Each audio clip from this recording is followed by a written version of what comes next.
இந்த கல்யாண வீட்டுல வைக்கிற சாம்பார்ல மட்டும் இத்தனை வாசனையும் சுவையும் எங்க இருந்து வருதுன்னு தெரியலையா?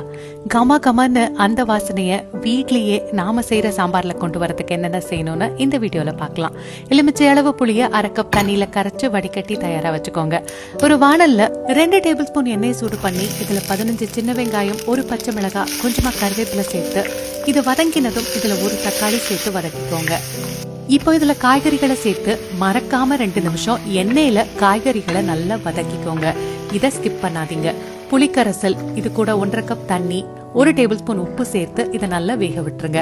1 டீஸ்பூன் எண்ணெய் சூடு பண்ணி அரை டீஸ்பூன் வெந்தயம், 1 டேபிள் ஸ்பூன் கடலைப்பருப்பு, 1 டீஸ்பூன் உளுத்தம் பருப்பு, 8 வரமிளகாய் சேர்த்து லேசா வறுத்துட்டு 1 டேபிள் ஸ்பூன் மல்லி சேர்த்து வறுத்து கடைசியா 5 சின்ன வெங்காயம், 1/4 கப் தேங்காய் சேர்த்து வறுத்து ஆற வச்சு இதை மிக்சி ஜார்ல கொஞ்சமா தண்ணி சேர்த்து இந்த மாதிரி அரைச்சு வச்சுக்கோங்க.